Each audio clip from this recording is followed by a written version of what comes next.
महाराजा रणजीत सिंह एक कुशल रणनीतिकार और आदर्श शासक थे।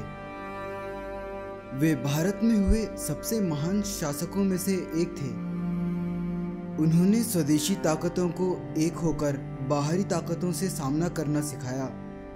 महाराजा रणजीत सिंह सिख साम्राज्य के शासक थे, जिस सिख साम्राज्य ने बर्बर हत्यारों से भारत की जनता की लंबे समय तक रक्षा की और अंग्रेज़ों को भी कई दशकों तक पंजाब और उसके आसपास के इलाकों में लूट मचाने से रोके रखा। बेहद विपरीत परिस्थितियों में भी महाराजा रणजीत सिंह ने हमेशा अपने आदर्शों का पालन किया। महाराजा रणजीत सिंह को शेरे पंजाब नाम से भी जाना जाता था। इन्होंने पंजाब की बिखरी हुई ताकतों को मिलाकर एक सशक्त सूबे का निर्माण किया। इन्हें सिख साम्राज्य की स्थापना का मुख्य सूत्रधार माना जाता है।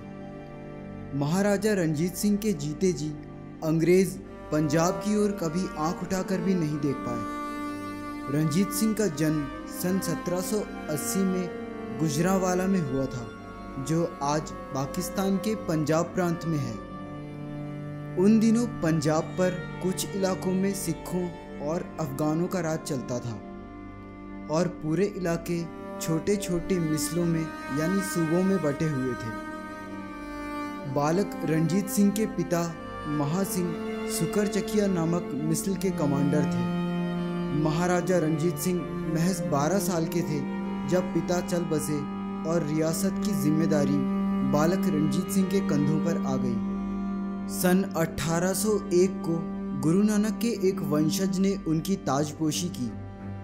रणजीत सिंह ने लाहौर को अपनी राजधानी बनाया और सन 1802 में अमृतसर की ओर बढ़े।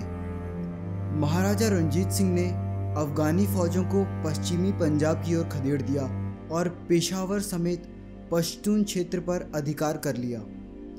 इसके बाद उन्होंने पेशावर, जम्मू कश्मीर और आनंदपुर पर भी अधिकार कर लिया। अंग्रेज़ों से लोहा लेने के लिए रणजीत सिंह ने फ्रांस से फौजियों को बुलाकर आधुनिक हथियारों और लड़ाइयों की टेक्निक्स अपनी सेना को सिखाई, जिस कारण पहली आधुनिक भारतीय सेना सिख खालसा सेना बनाने का श्रेय भी रणजीत सिंह को ही जाता है। महाराजा रंजीत के शासन में पंजाब बहुत शक्तिशाली सूबा था। इनकी ताकतवर सेना ने लंबे अरसे तक ब्रिटेन को पंजाब हड़पने से रोके रखा। एक ऐसा मौका भी आया जब पंजाब ही एकमात्र ऐसा सूबा था जिस पर अंग्रेज़ों का कब्जा नहीं था।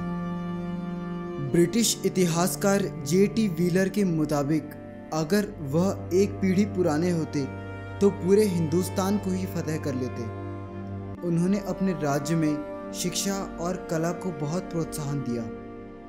वे सभी धर्मों को समान दृष्टि से देखते थे। उन्होंने अमृतसर के हरमिंदर साहिब गुरुद्वारे में संगमरमर लगवाया और सोना मढ़वाया। तभी से उसे स्वर्ण मंदिर कहा जाने लगा। बेशकीमती हीरा कोहिनूर महाराजा रणजीत सिंह के खजाने की रौनक था। सन 1839 में महाराजा रंजीत का निधन हो गया। उनकी समाधि लाहौर में आज भी कायम है। महाराजा रणजीत सिंह एक अनूठे शासक थे जिन्होंने कभी अपने नाम से शासन नहीं किया, हमेशा पंथ खालसा के नाम से शासन करते रहे। बताया जाता है कि महाराजा रणजीत सिंह स्वभाव से अत्यंत सरल व्यक्ति थे। महाराज की उपाधि प्राप्त करने के बाद भी रणजीत सिंह अपने दरबारियों के साथ भूमि पर ही विराजमान होते थे। वो अपने उदार स्वभाव, न्यायप्रियता और समस्त धर्मों के प्रति समानता रखने की उच्च भावना के लिए प्रसिद्ध थे। अपनी प्रजा के दुख और तकलीफ़ों को दूर करने के लिए वो हमेशा तैयार रहते थे। अपनी प्रजा की आर्थिक समृद्धि और रक्षा ही उनका धर्म था। उन्होंने लगभग 40 वर्ष शासन किया। उन्होंने अपने राज्य को इस प्रकार शक्तिशाली और समृद्ध बनाया कि उनके जीते जी किसी आक्रमणकारी सेना की उनके साम्राज्य की ओर आंख उठाने की हिम्मत नहीं होती थी।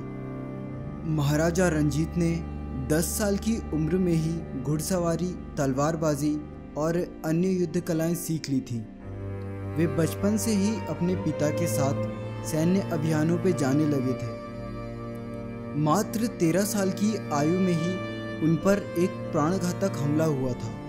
हमला करने वाले हशमत खान को किशोर रणजीत सिंह ने खुद ही मौत की नींद सुला दिया। बाल्यकाल से ही रणजीत सिंह का जीवन चुनौतियों से भरा हुआ था। छोटी सी उम्र में चेचक रोग के चलते एक आंख गंवाना, कम उम्र में पिता की मृत्यु का दुख, अचानक आया कार्यभार का बोझ, खुद पर हत्या का प्रयास, इन सब कठिन प्रसंगों ने रणजीत सिंह को किसी मजबूत फौलाद में तब्दील कर दिया था। महाराजा रणजीत सिंह ने जिन जिन क्षेत्रों पर अपना अधिकार किया वो इस प्रकार हैं। 1798 में लाहौर, 1809 में कांगड़ा, 1813 में कटक, 1818 में मुल्तान, 1819 में कश्मीर, सन 1823 में पेशावर और सन 1836 में लद्दाख। अपनी अंतिम विजय के 3 साल बाद 1839 में महाराजा रणजीत सिंह का निधन हो गया। इनकी समाधि आज भी लाहौर में स्थित है। महाराजा रणजीत सिंह में आदर्श राजा के सभी गुण मौजूद थे। बहादुरी, प्रजा प्रेम, करुणा, सहनशीलता, कुटिलता, चतुरता और न्याय संगति। भारतवर्ष के इस महान तेजस्वी शासक को हम सभी भारतीय नमन करते हैं।